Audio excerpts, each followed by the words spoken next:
Hello students, good morning everyone. যারা 2020 এবং 2021-এ NEET পরীক্ষা দিচ্ছ তাদের জন্য আজকে কিছু স্পেশাল এমসিকিউ। প্রথমে আসছি আমরা স্টেটস অফ ম্যাটারে। স্টেটস অফ ম্যাটারে একটা গ্রাফিক্যাল কোশ্চেন।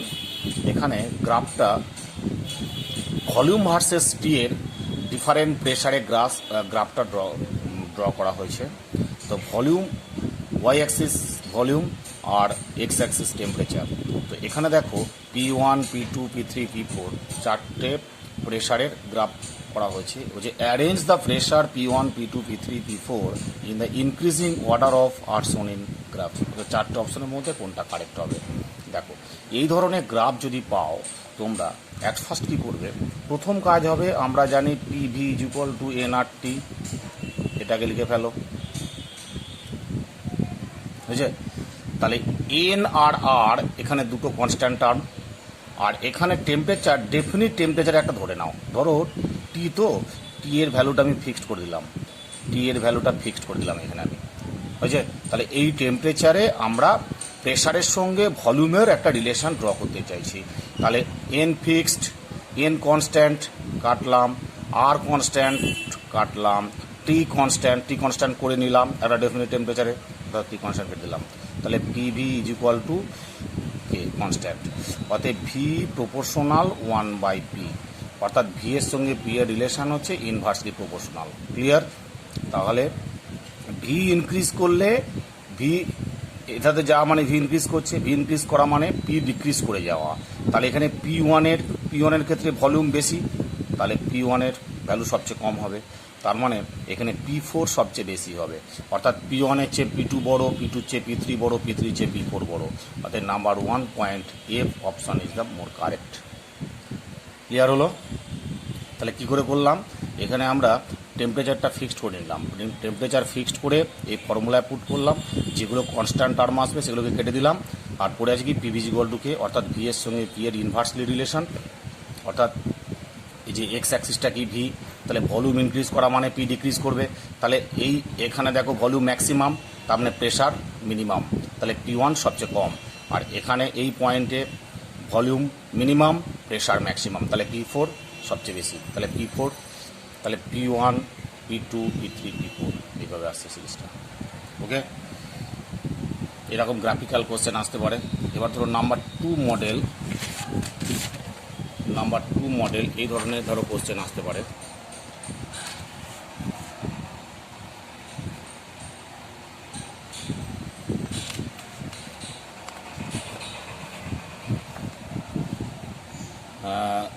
যে কোশ্চেনে দাগ দিয়ে আছে দেখো, Dalton's law of partial pressure will not apply to which of the following mixture of gases. আছে A option H2 and SO2, B option H2 and Cl2, C option H2 and CO2, D option CO2 and Cl2. Dalton's law of partial pressure only applicable for the gas does not react to each other. In a mixture, 2 or 3 gases does not react to each other. অর্থাৎ ডালটনস law of partial প্রেশারটা valid সেই সকল gaseous মিক্সচারের ক্ষেত্রে যেখানে component gaseous রিয়েজেন্টগুলো যেন reaction না করে। তাহলে হাইড্রোজেন আর SO2 রিয়াক্ট করবে না, এর ক্ষেত্রে Dalton's law of partial pressure applicable. Hydrogen and CO2 এরাও দুজনে রিয়াক্ট করবে না, তাহলে এদের ক্ষেত্রে applicable. CO2 and Cl2 ordinary temperature reaction করে না, বুঝছে? তাহলে এটার ক্ষেত্রেও Dalton's law of partial pressure applicable. But H2 and Cl2 hydrogen and chlorine gas react করে হাইড্রোজেন ক্লোরাইড গ্যাস ফর্মেশন করে। So in this case Dalton's law of partial pressure will not apply, বুঝছে?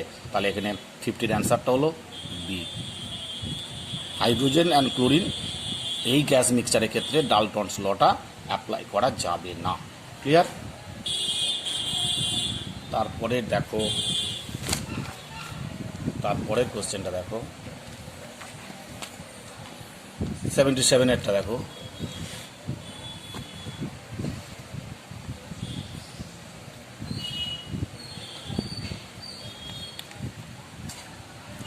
At low pressure at low pressure the van der Waals equation reduce to, at low pressure, underline করো low pressure, low pressure the van der Waals equation is reduce to, Z হচ্ছে compressibility factor, অর্থাৎ low প্রেশারে জেডের value একের চেয়ে কম হবে। Low pressure low, জেডও low, low pressure Z low, low মানে একের চেয়ে কম হয়েছে, তাহলে জেড লেস দ্যান ওয়ান, তাহলে জেডের ভ্যালু লো প্রেশারে জেডের ভ্যালু একের চেয়ে কম, ওয়ান মাইনাস হবে, তাহলে মাইনাস অপশন দেখো দুটো আছে, এখানে একটা অপশন আছে এ, আর এটা প্লাস মাইনাস কিছু নেই, পিভিএম আর টি এটা হবে না, তাহলে এ আর ডি দুটোর মধ্যে কারেক্ট হবে, হয়েছে। তাহলে এখানে দেখো A minus one minus AP by R T, আর এখানে one minus A by V R T, তলায় ভি আসবে একটা, তাহলে option D is correct, one minus A by V R T, one minus A by V R T. Okay, এটা কি করে হলো দেখো, এর ইকুয়েশনটা দেখো, ইকুয়েশনটা দেখলেই বুঝতে পারবে, ইকুয়েশনটা দেখলেই বুঝতে পারবে। দেখো ইকুয়েশনটা কি আছে দেখো, অ্যাট লো প্রেশার যদি হয়, at low pressure B is cancelled, at low pressure B can be neglected, তাহলে অরিজিনাল ইকুয়েশনটা কি P plus A by V square, B যদি নেগলেক্ট করা হয় অনলি ভি পড়ে আছে, তাহলে P plus A by V square into V, capital V সমান আর টি, অর্থাৎ পিভি সমান পিভি প্লাস মাল্টিপ্লাই করে দিলাম PV plus A by V equal to R T, অর্থাৎ পিভি সমান R T minus A by V, বুঝছে, R T minus A by V. তাহলে এবার আর টি দিয়ে প্রত্যেকটা টার্মকে ডিভাইড করে দিলাম, PV by R T equal to R T by R T minus A by V R T, তাহলে Z is equal to, Z মানে কি P by R T Z, তাহলে one minus A by V R T, one minus A by V R T. Shortly মনে রাখার technique হচ্ছে, low pressure মানে one minus আর তলায় একটা ভি থাকবে, one minus A by V R T, clear হলো। এবার যদি হাই প্রেশার করি, তাহলে হাই প্রেশার করলে কী হবে দেখো, এখানে একটা অপশন আছে, হাই প্রেশার করলে কী হবে, হাই প্রেশারে তাহলে বেশি হবে ওয়ানের চেয়ে, মাথায় রাখবে, হাই প্রেশারে ওয়ানের চেয়ে বেশি হবে।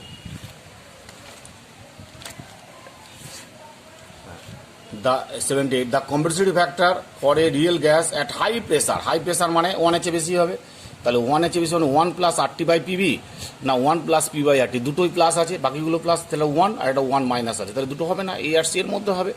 তাহলে জেড ভ্যালু হাই প্রেশার মানে হচ্ছে ওয়ানের চেয়ে বেশি, তাহলে ওয়ানের চেয়ে বেশি মানে আর টি বাই পিবি না পিবি, তাহলে আর টিতে ডিভাইড করা হচ্ছে, আর টিতে ডিভাইড করলে নিশ্চয়ই উপরের টার্মটা থাকবে না, তাহলে one plus P by R T, C option is correct. আমরা কি করি প্রত্যেকবার আর টিতে ডিভাইড করি না, আর টিতে ডিভাইড করা মানে নিচে আর টি আসবে, উপরে আর টি আসতে পারে না, তাহলে অপশন সি ইজ কারেক্ট। ওকে, দেখো ওইটা আমি একটু করছি, দেখাচ্ছি তোমাকে।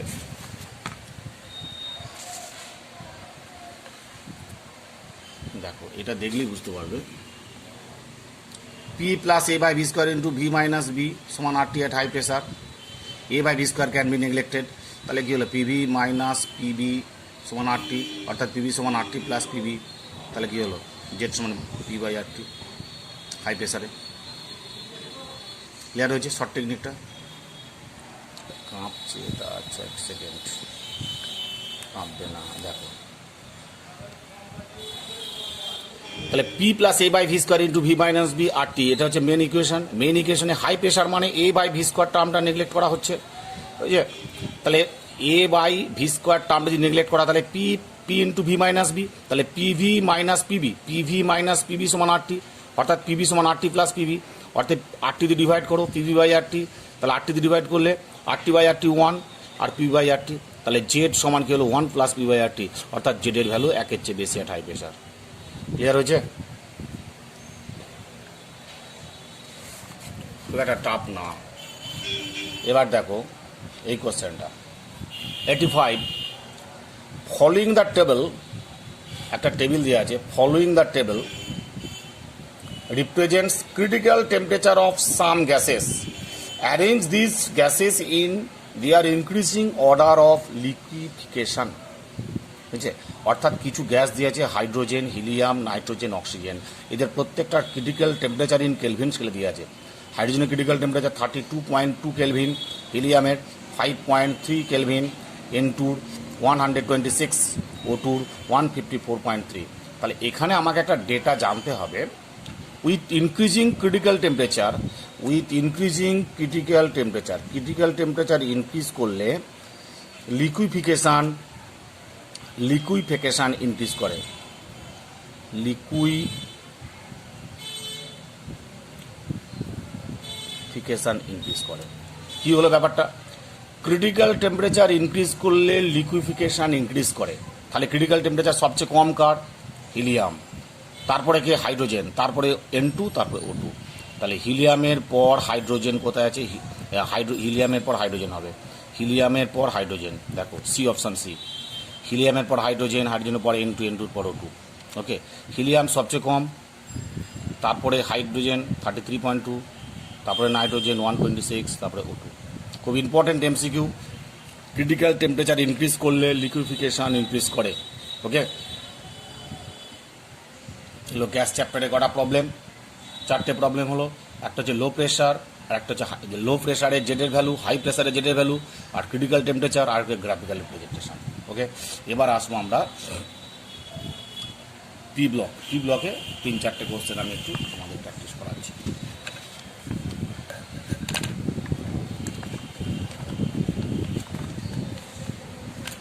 পি ব্লকে দেখো কিছু কোশ্চেন আছে,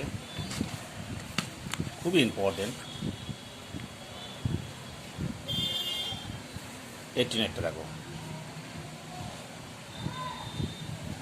the correct decreasing order of basic strength SH3, SBH3, PH3, NH3। এখন এই যে কম্পাউন্ডগুলো দেওয়া হয়েছে না, তুমি এদের গ্রুপ 15-এর এলিমেন্টসগুলো লেখো। গ্রুপ 15-এ কী কী এলিমেন্টস আছে? প্রথমে কি আছে? Nitrogen, phosphorus, arsenic, antimony. এই তো এলিমেন্টগুলো। NH3, PH3, SH3, SBH3, প্রত্যেকই loan pair আছে একটা করে। তাহলে বেসিক অর্ডার কী হবে?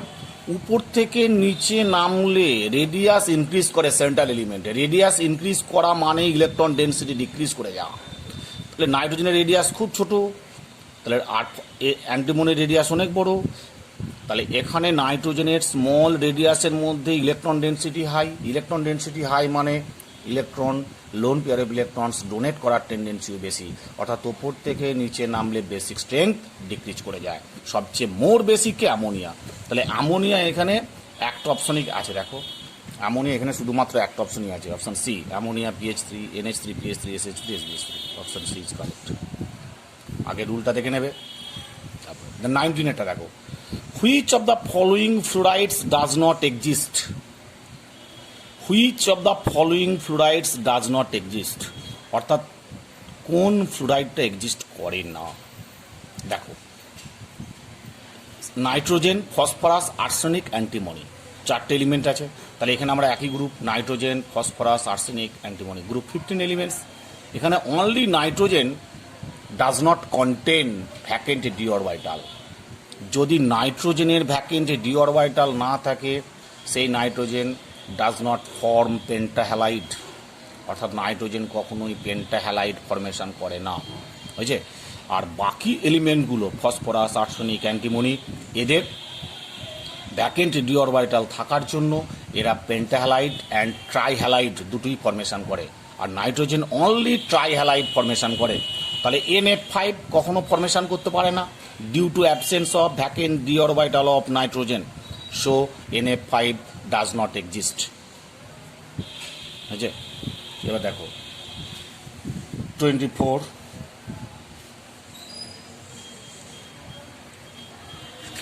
Elements of group 15। এলিমেন্টস দেখো, elements of group 15 form compounds +5 oxidation state, অর্থাৎ গ্রুপ 15-এর প্রত্যেকটা এলিমেন্ট +5 অক্সিডেশন স্টেট শো করে। Higher bismuth forms only one well characterized compound +5 oxidation state. Bismuth due to inert pair effect, বিসমাথের ক্ষেত্রে +3টা মোর stable, +5টা মোর stable নয়। বিসমাথের ক্ষেত্রে কি হয় না, +5টা স্টেবিলিটি পায় না। কেন? +3টা স্টেবিলিটি পায়। +5 কেন পায় না? Due to inert pair effect. But bismuth একটাই মাত্র +5-এর কম্পাউন্ড স্টেবল কম্পাউন্ড ফরমেশন করে। তাহলে কার সঙ্গে করবে? যেটা মোর ইলেকট্রোনেগেটিভ এলিমেন্ট হবে। দেখবে বিসমার্টের +3 মোর স্টেবল, তো +5 মোর স্টেবল নয়। কেন নয়? না ডিউটি ইনঅ্যাটওয়্যার এফেক্ট। তাহলে +5 স্টেবিলিটি পেতে গেলে মোর ইলেকট্রোনেগেটিভ এলিমেন্টের সঙ্গে কম্পাউন্ড ফর্মেশন করতে হবে। তাহলে এখানে অক্সিজেন, ক্লোরিন, সালফার আর ফ্লোরিন, কোনটা মোর ইলেকট্রোনেগেটিভ? Only fluorine. তাহলে BiF5 কম্পাউন্ডটা একমাত্র স্টেবল হয়েছে।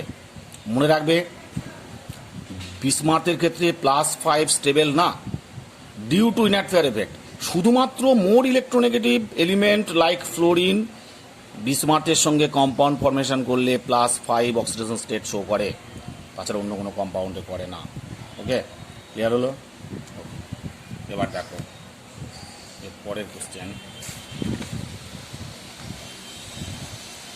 দেখো 72 number of sigma bonds in P4O10 is. খুব important question. Number of sigma bonds in P4O10 is 6, 17, 7 না 16? অ্যান্সারটা হবে 16। কী করে হলো? এর ডায়াগ্রামটা তোমাকে দেখতে হবে।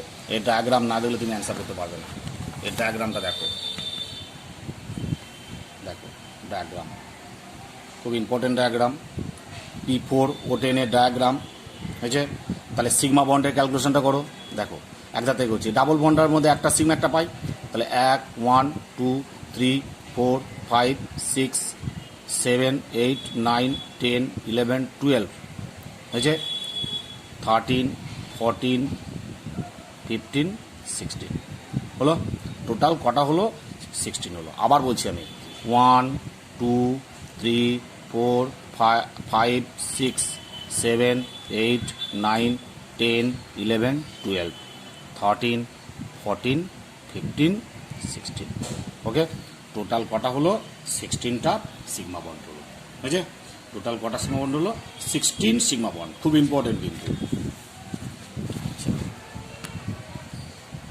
তারপরে দেখো, how many bridge oxygen 76, how many bridging oxygen atoms R present in P4O10? অর্থাৎ P4O10 কটা ব্রিজ অক্সিজেন অ্যাটম প্রেজেন্ট আছে? অ্যান্সারটা হবে 6টা। কেন?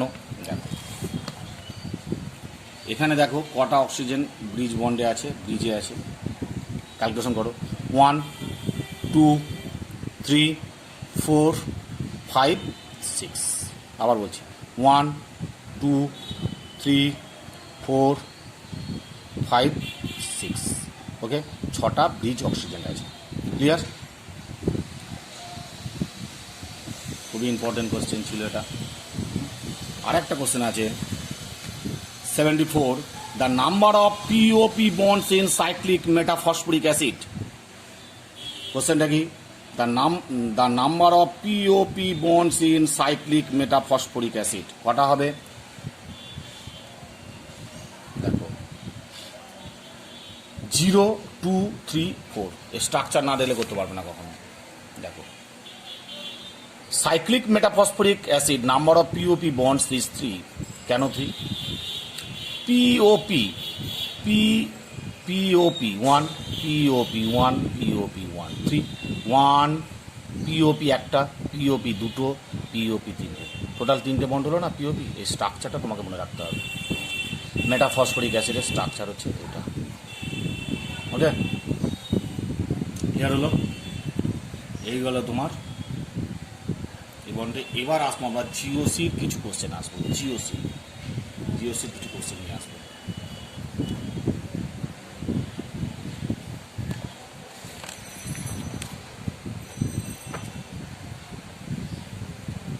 জিওসির কিছু কোশ্চেন সরিয়ে দিয়ে আমি অন্য বই, অর্থাৎ জিওসির কিছু কোশ্চেন দেখো। ফার্স্ট কোশ্চেনটা ছিল, ইন দ্য ফলোয়িং কম্পাউন্ডস, 1 নম্বর, 2 নম্বর, 3 নম্বর আর হচ্ছে 4 নম্বর, এই 4টে কম্পাউন্ডের বেসিক স্ট্রেংথ তোমাকে ক্যালকুলেট করতে হবে। 1, 2, 3 আর 4। এই 4টের মধ্যে বেসিক অর্ডার তুমি যদি ক্যালকুলেট করতে চাও, দেখো এর অল্টারনেট ডাবল বন্ড আছে পিরিডিনের ক্ষেত্রে, বাট এখানে যে নাইট্রোজেনের লোন পেয়ার আছে সেই লোন পেয়ারটা রেজোনেন্সে টেক পার্ট করে না। আর 1 নম্বর যোগের ক্ষেত্রে তোমার কি আছে? অল্টারনেট ডাবল বেন্ড নেই, এমনি জাস্ট নাইট্রোজেনটা আছে, তার লোন পেয়ার আছে একটা, কবে লোন পেয়ার থাকবেই। আর এখানেও তাই, কোনো অল্টারনেট ডাবল বন্ড নাই। 1 নম্বরের সঙ্গে 3 নম্বরের ডিফারেন্স হচ্ছে একটা অক্সিজেন আছে। আর পিরিডিনের ক্ষেত্রে একমাত্র যৌগ পিরিডিন এখানে যার লোন পেয়ারটা রেজোনেন্সে টেক পার্ট করে। তাহলে রেজোনেন্সে একমাত্র কম্পাউন্ড এখানে পিরিডিন যার লোন পেয়ারগুলো রেজোনেন্সে টেক পার্ট করে। তাহলে রেজোনেন্সে টেক পার্ট করা মানে বেসিক স্ট্রেংথ সবচেয়ে কম হবে, তাহলে 4 এখানে সবচেয়ে কম হয়েছে। আচ্ছা, তারপরে রেজোনেন্সের হচ্ছে sp2 হাইব্রিডাইজড। হ্যাঁ, রেজোনেন্সটা প্রথমে দেখে নিলাম, তারপরে দেখবো এটা sp3, এটা sp3 কার্ব নাইট্রোজেন, এটা sp2 নাইট্রোজেন, এটা sp3। তাহলে sp2 চেয়ে sp3 নাইট্রোজেন মোর বেসিক। তাহলে 1 আর 2 এর মধ্যে 2 এর চেয়ে একটা বেশি, আবার 1 আর 3 এর মধ্যে একটা বেশি, কেন এখানে অক্সিজেন আছে। তাহলে অক্সিজেনটা থাকার জন্য ইলেকট্রন নিজের দিকে টানবে, মাইনাস আই এফেক্ট আছে। হ্যাঁ, তাহলে 1 সবচেয়ে বেশি, তারপরে আসছে 2, 1 2 কার মধ্যে আছে দেখো, 1 2 1 3 1 3 1 3 2 4, তাহলে অপশন 4 ইজ কারেক্ট। ক্লিয়ার? তাহলে সবচেয়ে স্ট্রং বেসিক কার হলো compound 1 due to sp3 hybridised and does not contain oxygen. তাহলে এইটা সবচেয়ে হলো বেশি 1 নম্বর। তারপরে 3 sp3 হয়েছে, কারণ এর অক্সিজেনটা থাকার জন্য একটু কমে গেল, অক্সিজেন নিজের দিকে ইলেকট্রন টানছে। ওকে, তাহলে 1 সবচেয়ে বেশি, তারপরে 3, তারপরে 2, তারপরে হচ্ছে 4 হয়েছে। তাহলে 2 1, হ্যাঁ সরি এইটা তো 1 3 2 4। ক্লিয়ার? খুব ইম্পর্টেন্ট কিন্তু এমসিকিউ। তারপরে দেখো 6 নম্বর কোশ্চেনটা, which of the following has the most acidic hydrogen? 4টা অপশন, 1 2 3 আর 4। কোনটা মোর অ্যাসিডিক? দেখো, দুটো অক্সিজেনের কাছে মাঝখানে কোনো হাইড্রোজেন নেই, কম অ্যাসিডিক। এখানে দুটো অক্সিজেনের মাঝখানে CH2 গ্রুপ আছে, অ্যাসিডিক হাইড্রোজেন প্রেজেন্ট আছে। আবার এখানে দেখো অপোজিটে দুটো অক্সিজেন আছে, OH অ্যাসিডিক হাইড্রোজেন প্রেজেন্ট আছে, কারণ এই হাইড্রোজেনগুলো অ্যাসিডিক পোলার। কিন্তু এই কম্পাউন্ডে দেখো দুদিকে দুটো অক্সিজেন আছে, আবার দুটো OH আছে, তাহলে এই OH এর এইচগুলো বেশি অ্যাসিডিক হয়েছে। তাহলে অপশন এখানেও তাই অপশন 4 ইজ মোর কারেক্ট। ওকে, কারণ দুটো অক্সিজেন আছে আবার দুটো OH আছে, তাহলে OHগুলো পোলারিটি হাই হচ্ছে, তাহলে পোলারিটি হাই মানে H+ লিবারেশন টেন্ডেন্সি সবচেয়ে হাই, অর্থাৎ মোর অ্যাসিডিক। ক্লিয়ার? এবার দেখো আর একটা খুব ইম্পর্টেন্ট বেসিক স্ট্রেংথের কোশ্চেন আসছে। প্রথমে আসছে অ্যামোনিয়া, তারপরে প্যারানাইট্রো অ্যামোনিয়া, এই অ্যানিলিন, ফার্স্ট অ্যানিলিন, তারপরে প্যারানাইট্রো অ্যানিলিন, তারপরে ওটা আসছে তোমার NN ডাইমিথাইল অ্যানিলিন, তারপরে আসছে এই কম্পাউন্ডটা। একমাত্র এই কম্পাউন্ডটা SIR এফেক্ট হয়, স্টেরিক ইনহিবিশন অফ রেজোনেন্স। এই স্টেরিক ইনহিবিশন অফ রেজোনেন্স অর্থাৎ দুটো এমি আর দুটো অর্থোপয়জন এমি আর নাইট্রোজেনের সঙ্গে দুটো এমি থাকার জন্য এর প্ল্যানারিটি নষ্ট হয়ে যায়, লস হয়ে যায়। তাহলে এই বেনজিন রিং আর নাইট্রোজেনের সঙ্গে দুটো এমি একই প্লেনে থাকে না, অর্থাৎ প্ল্যানারিটি নষ্ট হয়ে গেল। এই প্ল্যানারিটি নষ্ট হয়ে যাওয়ার জন্য নাইট্রোজেন তার লোন পেয়ারকে রেজোনেন্সে টেক পার্ট করাতে পারছে না, অর্থাৎ steric inhibition of resonance. Steric inhibition of resonance মানে এই স্টেরিক এফেক্টের জন্য, দুটো এমির স্টেরিক এফেক্টের জন্য electron pair does not take part in resonance, অর্থাৎ রেজোনেন্স হয় না। ইনহিবিশন মানে হয় না, স্টেরিক ইনহিবিশন অফ রেজোনেন্সের জন্য এর বেসিক ক্যারেক্টার সবচেয়ে বেশি। তাহলে সবচেয়ে বেশি কার হলো S, সবচেয়ে বেশি হলো S গ্রেটার দেন, বুঝছে? তারপরে দেখো R হবে, তারপরে হবে P, তারপরে হবে Q। কেন কম? না Q হচ্ছে NO2 টানছে, বুঝছে? Q হচ্ছে NO2 টানছে। তাহলে অ্যান্সার হলো SRPQ। Option 3 is correct. SRPQ option 3 is correct. খুব ইম্পর্টেন্ট মডেল এইটা। That is the following compounds increasing order of basicity. Okay, GOC question, জিওসির আরও কোশ্চেন আছে। এবার যেটা আমি দেবো সেটা হচ্ছে অ্যারোমেটিসিটি। দেখো বলছি ইমাইডাজোল, এটা স্ট্রাকচার ইমাইডাজোলের, এই দুটো নাইট্রোজেন আছে 1 and 2। Imidazole has 2 nitrogen in the ring and both contain a lone pair of electrons. এরও লোন পেয়ার আছে, এরও লোন পেয়ার আছে। হ্যাঁ, if imidazole is treated with HCl, অর্থাৎ ইমাইডাজোলের সঙ্গে HCl এর রিয়াকশন করলে which of the following nitrogen will undergo protonation in first step and why, অর্থাৎ দুটো ইমাইডাজোল স্ট্রাকচারে দেখা যাচ্ছে দুটো নাইট্রোজেন আছে, 1 নম্বর নাইট্রোজেন 2 নম্বর নাইট্রোজেন, এর একটা লোন পেয়ার আছে, এর একটা লোন পেয়ার আছে। এবার ইমাইডাজোলের সঙ্গে যদি HCl এর রিয়াকশন হয়, কোন নাইট্রোজেনটা ফার্স্ট স্টেপ প্রোটোনেটেড হবে অ্যান্ড হোয়াই। তোমাকে দেখতে হবে এই যে ইমাইডাজোল স্ট্রাকচারটা, এটা হচ্ছে একটা অ্যারোমেটিক কম্পাউন্ড। অ্যারোমেটিক কম্পাউন্ড কেন?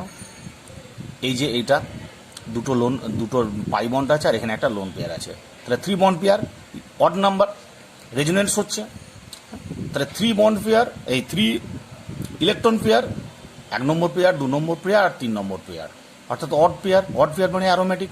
এখন অ্যারোমেটিকটা যাতে লস না করে, যে নাইট্রোজেনের ইলেকট্রন পেয়ার প্রোটোনেশন করলে অ্যারোমেটিসিটি লস হবে না, সেইটা ফার্স্টে প্রোটোনেশন হবে। তাহলে এই নাইট্রোজেনের লোন পেয়ারটা যদি প্রোটোনেশন হয় তাহলে অ্যারোমেটিসিটি নষ্ট হয়ে যাবে। তাহলে 1 নম্বর নাইট্রোজেন কখনোই ফার্স্টে প্রোটোনেশন হবে না, হ্যাঁ। আর 2 নম্বর নাইট্রোজেন যদি প্রোটোনেশন হয়, কারণ এই নাইট্রোজেনের lone pair does not take part in resonance, বুঝছে, তাহলে এইটা আগে প্রোটোনেশন হবে। কেন না, এর প্রোটোনেশন হলে এর লোন পেয়ারটা যদি প্রোটোনেশন করে তাহলে রেজোনেন্সে ডিস্টার্ব হবে না। তাহলে অনলি 2 ইজ অ্যান্সার, তাহলে 2 নম্বর টেনশন, 2 নম্বর নাইট্রোজেন। ক্লিয়ার হলো? এবার দেখো এরপরের কোশ্চেনটা, which of the following is are aromatic, অর্থাৎ 4টে অপশনের মধ্যে কোনটা এখানে অ্যারোমেটিক। দেখো অ্যারোমেটিক মানে কি? অ্যারোমেটিক হতে গেলে কী কী হতে হবে? সাইক্লিক হতে হবে, প্ল্যানার হতে হবে, আর কী হতে হবে না কনজুগেট পাই সিস্টেম, অর্থাৎ যে কটা অড পেয়ার ইলেকট্রন থাকতে হবে। 1 নম্বর সাইক্লিক, 2 নম্বর প্ল্যানার, 3 নম্বর অড পেয়ার ইলেকট্রন থাকতে হবে এবং রেজোনেন্স করতে হবে, সেই অড পেয়ার ইলেকট্রন যেন রেজোনেন্স টেক পার্ট করে। তাহলে first point cyclic, second point planar, third point হচ্ছে অড পেয়ার ইলেকট্রন এবং রেজোনেন্সে টেক পার্ট করতে হবে। দেখো তাহলে এখানে কটা পেয়ার আছে? 2টো পেয়ার, ইভেন পেয়ার, অ্যারোমেটিক না। এখানে কটা আছে? 1টা পেয়ার, 2টো পেয়ার, 2টো পেয়ার মানে অড ইভেন পেয়ার, অ্যারোমেটিক হচ্ছে না। অ্যারোমেটিক হতে হলে অড পেয়ার ইলেকট্রন হতে হবে। আর এখানে দেখো 1 2 3 4 5 পেয়ার রেজোনেন্স হচ্ছে, তাহলে এইটা হলো অ্যারোমেটিক, বুঝেছেন। আর 4 নম্বরটা দেখো, এটা প্লাস আছে 1 2 3, 3টে পেয়ার আছে, 3টে পেয়ার মানে অড পেয়ার, অ্যারোমেটিসিটি হবে 3 আচার অ্যান্সার। ওকে, দেখো তারপর একটা, which of the following is anti aromatic, কোনটা অ্যান্টি অ্যারোমেটিক এখানে? বুঝছে, অ্যান্টি অ্যারোমেটিক হওয়ার কন্ডিশন হচ্ছে সাইক্লিক, প্ল্যানার আর ইভেন পেয়ার ইলেকট্রন থাকতে হবে। সাইক্লিক হতে হবে, প্ল্যানার হতে হবে এবং ইভেন পেয়ার ইলেকট্রন হতে হবে। তাহলে এখানে 2টো পেয়ার আছে, 2টো পেয়ার মানে ইভেন পেয়ার, অতএব এটা হচ্ছে অ্যান্টি অ্যারোমেটিক, বুঝছে। আর এটা দেখো, এটা অ্যারোমেটিক, 3টে পেয়ার প্লাস অ্যারোমেটিক, ওকে, অড পেয়ার। আর এটা দেখো 1 2 3 4, কিন্তু এটা প্ল্যানারিটি নষ্ট হয়ে গেছে, 1 2 3 4 5 6 7 8 মেম্বারিং, প্ল্যানারিটি থাকছে না, অতএব এটা অ্যান্টি অ্যারোমেটিক না, অ্যারোমেটিকে না, তাহলে নন অ্যারোমেটিক। এটাও তো প্ল্যানারিটি নেই, নন অ্যারোমেটিক। একমাত্র এখানে 1 অপশান হচ্ছে অ্যান্টি অ্যারোমেটিক। ক্লিয়ার? এই হয়ে গেল তোমার আজকে ডিফারেন্ট টাইপ অফ কোশ্চেন, মানে জিওসির ক্ষেত্রে কিছু দিলাম, আর জিওসি স্টেটস অফ ম্যাটার আর পি ব্লক। আজকে তোমরা এই পর্যন্তই। যারা নিট স্টুডেন্টস আছো তারা ভালো করে কোশ্চেনগুলো প্র্যাকটিস করো, মডেলগুলো অবশ্যই কমন পাবে, ঠিক আছে। আর যারা 2021-এ মেডিকেল দিতে চাইছো তারাও ক্লাসগুলো অবশ্যই দেখবে, প্রত্যেকটা মডেল কিন্তু এখানে ইম্পর্ট্যান্ট আছে। ওকে, টাটা।